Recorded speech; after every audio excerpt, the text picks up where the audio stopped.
والعافية. أنا اليوم شرفني محمد المسمري والله لي الشرف يا أبو راكب. الله يديمك ويعزك، إعلامي وشاعر ومحارب عن بلده بشكل عظيم جدا. أول شيء أنا سعيد في جوفتك، والله لي الشرف، والله يعطيك العافية. الله يكرمك. أنا بسألك سؤال يا حبيبي، ارتاح محمد.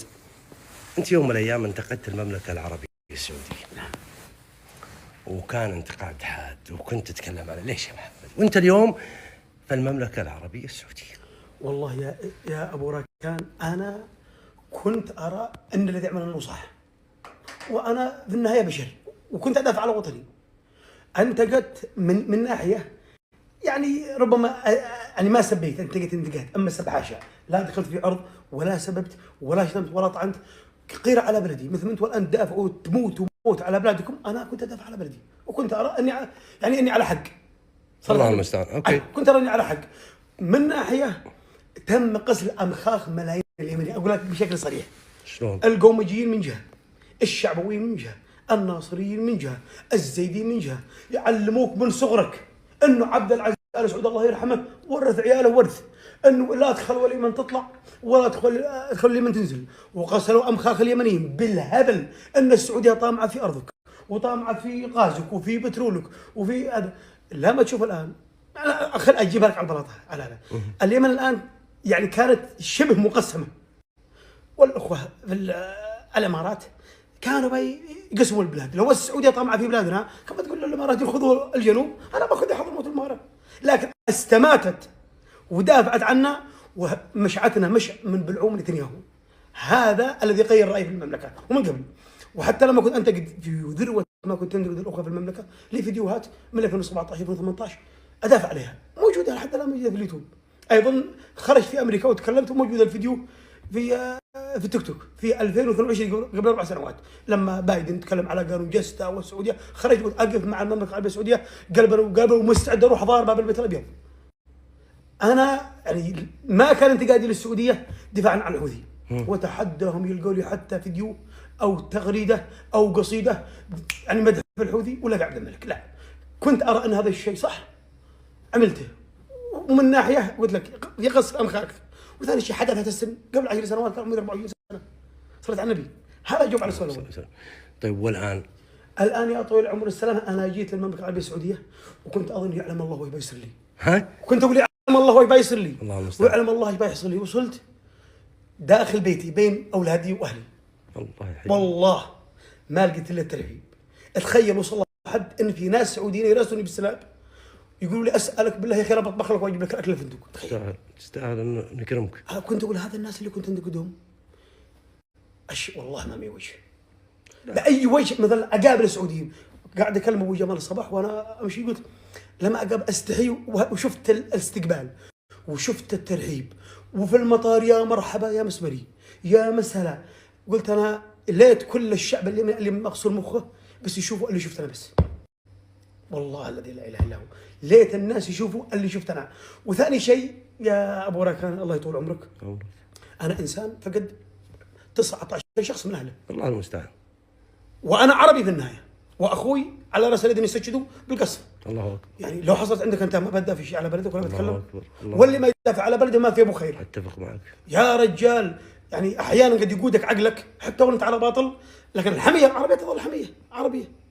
صلى على رسول الله. فقط 19 من عائلتي، 19 من عائلتي بالقصف الطيران، من اقرباء من اصهار، واخوي على راسهم والله يرحمه ويغفر له، عنده 10 اولاد و3 حريم، وما لملمنا الا قطع. هذا القيره اذا ما خرجت في هذا الوقت لا فيني خير. انا اقول لك بصراحه، انتم الان مستميتين بالدفاع على بلدكم، واي سعودي ما يدافع على بلده ولا مع بلده ومع ولاة امره ما في خير. لو يطلع في خيط وينزل بشعره. انا كان موقفي قبل سنوات مثل موقفكم الان، واي انسان ما يدافع على بلده انا احترم حتى لو كان بوذي، ولا ما يسقط في عيني اي انسان ما يدافع على بلده. تمام. وهذا نصيحه للسعوديين، عضوا على بلدكم بالنوادج، اما ان تقفوا مع ولاة امركم ومع بلدكم وتقاتلوا قتال الرجال عليها، ولا بيصير لكم مثل حالنا. والعيون كلها على السعوديه. الغربي يا رجال اذا كان جارك وعربي يحاول تقسيم بلدك ويحاول يحاصر السعوديه، كيف باللي برا، بالاجانب والاوروبي والامريكان وغيرهم وغيرهم وغيرهم. دافعوا على بلدكم بكل ما اوتيتم من قوه، وما عليهم اي سعودي ينتقدني. ليك شرف انك انت قلت لي انا لا انت قلت السعوديه يوم من الايام، انه انت الان في الموقف الصح اللي كنت انا فيه. محمد يعني لو عاد بك الزمن يعني تنتقد السعوديه، تسب السعوديه؟ عاش، انا ما سبيت، انا كنت انتقد. وصدقني يا ابو راكان انا انتقدكم افضل لي من ان اقتل ولا الله المستعان. اجيبها على البلاطه. افضل لي ان انا انتقدكم افضل من ان اقتل باليمن، لانه انسان مشهور ومعروف في اليمن، ما معك لا تتكلم هذا الشيء. انت عارف ولو الكلام اللي وجهته للسعوديه والشعب السعودي وجهته للجماعه بصنعاء كان لا في بيت ولا في اهل. الطرف واحد يجيب كلمه واحده خلف الشمس يحاسبك على السكوت. ليش ما تكلم؟ خليك لو تكلمت. فانا لما جيت له هنا يعني ما توقعت ولا حدا مصدوم، والله مصدوم. وانا اقول لك هم اللي ينتقدني يعني اللي قاعدين بشهاده الاشياء ويحرض علي. تخيل مش السعوديين، كثير من اليمنيين، لكن منهم الاخوه الانتقالي، لانه انا قاعد اتكلم على امارات ومشروعها، والحوثيين لانهم فقدوا صوت كبير المسمري كان يتكلم عليه في السعوديه. هذا يعني بالمختصر. ايه بقول لك شيء يا ابو راكان، نبه. لما السعوديه استهدفت الاسلحه المهربه للمكلة وكانوا مراقبين السفينه اللي مطفيه، ما اتحداك تسال واحد يمني في امريكا ومحتفل، الناس رقصوا. الله اكبر. والله الذي لا اله الا هو بامكانك تسال اي واحد في امريكا اليمنيين، الناس فرحت، خزنت، قيلت، سمرت، احتفالات كانها فتح من فتح الله. ليش؟ احنا الامل كان اليمن رايح ادي لك على البلاطه، اليمن كان رايح وما عاد في امل الا ملك من السماء يجي ينقذنا. فانقذنا محمد بن سلمان. الله المستعان. الله المستعان. الرجال لو اليمنيين يجلسوا يلهجوا بذكرى 1000 سنه والله ما كفوا حق محمد بن سلمان. الله اكبر. يا رجال خرجك من داخل بالعمر نتنياهو. انت تعرف ايش معنى هذا؟ انه بلدك كان مقسم ومشطر وميليشيا، واسرائيل تجي في البحر الاحمر ويقسم اليمن كله، وجاء محمد بن سلمان في خلال 8 ساعات انهى هذا المشروع كله ورجع اسرائيل 1000 سنه للوراء انها ما تدخل اليمن. انت عارف ايش معنى هذا؟ وش ردة فعلك انت؟ كتبت قصيده. ها؟ كتبت كم بيت. وبلسان الشعب السعودي. قلت يا اللي تظن ان ما عرفنا اللي تسووا، اخطات ظنك كل شيء راصدينه. شربك وزادك والعشاء اللي يتعشى وندري بنوع اللحم ذي ماكلينه، تطفي الرادار وتطفي الضوء، والله لو طفيت حتى الماكينه. سنين واحنا صابرين ليلة العو، وشفت وشسينا بحمل السفينه، مراقبينك بحر والبر والجو، حتى الذي بتفكره عارفينه، واثباتنا مشروعكم دي بنيتوا صقورنا في ساعه مدمرين. الله انت وش ردة فعلك اول ما شفت قبل القصيد؟ ردة فعلها ايش؟ يوم ما شفت السفينه انضربت الاسلحه ذي كلها، كاني كنت نايم وقاعد احلم ان اليمن باقي يتحرر. مش مستوعب فرحه يعني ما اقدر اوصفها. انت على حاجه ما تقدر توصفها، هذا اللي بقدر اوصفها. الله المستعان. والله ما اقدر اوصفها. يعني البلد كانت رايحه في 60,000 داهيه، وفي 6 ساعات المشروع اللي ابتلى فيه 9 سنوات راح فيه 9 ساعات. هذا انتم حاجه لا يمكن يعملها الا تأييد الهي. لا اله الا الله، لا اله الا الله. محمد لو بتوجه رساله لكل اخواننا اليمنيين من المملكه العربيه السعوديه وانت الان في الرياض، وش بتقول له؟ اللي داخلوا كل يمني. كل يمني. النبي عليه الصلاه والسلام قال تركت فيكم ما لم تضلوا بعدي ابدا، كتاب الله وسنتي. انا اقول تمسكوا بالسعوديه وموقف السعوديه ولن تضلوا بعدها ابدا. هذا اللي اقدر اقوله انا. ما بش معاك غير السعوديه تمسك بها. في مشروعين الان في الشرق الاوسط، مشروع برعايه نتنياهو واذياله، ومشروع برعايه محمد بن سلمان والعرب الشرفاء من بعده، وانت اختار يا طريق الصهيونه يا طريق العروبه. والموضوع مش موضوع سياسي، الموضوع كفر وايمان، الموضوع شرف وبلا شرف، الموضوع عقيده ولا بدعه يعني وريحه فيها الله لا رده. فما معكم الا السعوديه، العرب كلها تعرف واليمني كلها تعرف، وهذا ما كلامي انا بس، حتى العرب الان كلها خلف السعوديه، ما هو بس اقول لك المسبري يقول علشان انتم عارفين ان رضيت السعوديه وانتم معها والله ما تتركهم.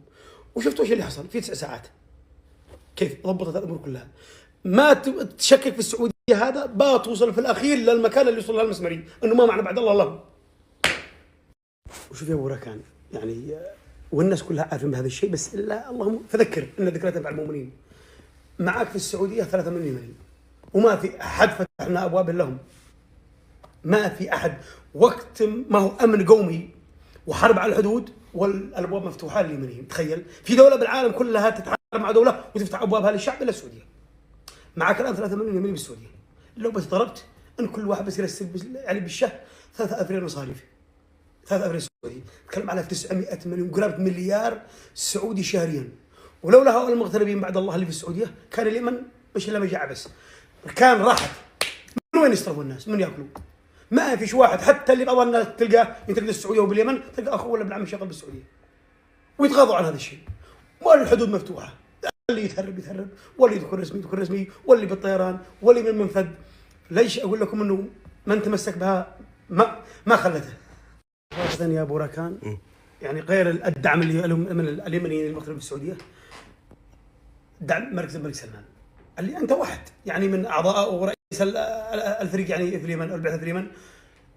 السلة الغذائيه، المدارس، المستشفيات، الكلاب، العيون، في المهره، في عدن، في كل مكان، يعني مليارات عارف مع مليارات. عارف ترى عندنا غيرك يعمل مسابقه نكش الحنه ونفط الابط. نتف الابط، والله عاملين يعني احتفال. انا شفته والله بسكوترا، والله ما هو مثل شفتها مسابقه برعايه ما ادري ايش، نتف الابط والحنه. غيرك يعمل مسابقه للحنه وغيرك يعمل مستشفى ب 2 مليار بالمهره. انت عارف ايش الفرق؟ لكن لازم ما يعرف الناس هذا الشيء. وفي تقصير اعلامي، سواء من اعلاميين سعوديين في اعلاميين يمنيين، لازم ما يوصلوا ايش اللي بتعمله السعوديه باليمن. تخيل انا اعرف هذا الاشياء واتكلم وانا عايش في امريكا، وفي ناس عايشين باليمن وفي السعوديه ما يتكلموا بها. كنت تشوفني وانا اشوفك والله اني شايفك عده مرات، والسلة الغذائيه وانت تسافر من مكان لا مكان. انت يعني عرفتك انك معروف ومشهور، لكن في غيرك اخوه سعوديين كانوا يعني جنبك. فاسال الله ان يبارك لكم فيما انتم فيه وان يعطيكم اضعاف ما تنفقون. اللهم امين. ابو راكان، اختم اسمح لي برساله. سمي سيدي. ولو انه يعني ما لي حق، لكن لازم اوصلها للاخوه السعوديين. انا قد وجهت رسالتي بالاول للاخوه اليمنيين، الان رساله للشعب السعودي. احمدوا الله واشكروه على القياده دي معكم. احمدوا الله واشكروه. اقسم بالله المفروض ما تنسوا الملك سلمان ومحمد بن سلمان من الدعاء في كل صلاه. انتم في نعمه وغيركم في لجوء، انتم ماكلين شاربين غيركم يبحث على لقمه، انتم مدثر اموركم طيبه غيركم في العراء، انتم في القصور وفي البيوت وغيركم في الخيام. احمد والحي الذي لا يموت. انتم معكم قياده من قطعه النظير يحترمها الصغير والكبير. العالم كله تقومهم باصبع وتجلسهم باصبع. قوه الدوله من قوه القياده. احمد والله على الله سبحانه وتعالى. انتم في بلد يا اخي اجتمعت فيها كل فضائل السماء والارض من ثروه. الله بعظمته وجلاله امنكم على بيته. انت عارف معنى هذا الشيء؟ يمكن انتم ما تحسوا بهذا النعمه اللي انتم فيها. يا رجال اطرف واحد حلمه بس انه يزور الحرم، وانتم الله خصكم به. وانت عارف انت كبشر ايش بتعمل. غيركم غير الاخوه في السعوديه يبني ميليشيات ويفصل بلدان ويفصل دول ويقتل شعوب ويدعمها بالسلاح. انتم تجوا تلملموا الجراح، يعني اديها لكم البلدي باليمني. تفهموا انتم العرب والعرب منكم. العرب دونكم اهم شيء. علي الطلاق 70 ان هذا الكلام ما هو نابع لا من صدق، ما هو على اقل شيء بالدعاء وقت الصلاه. سلامتك.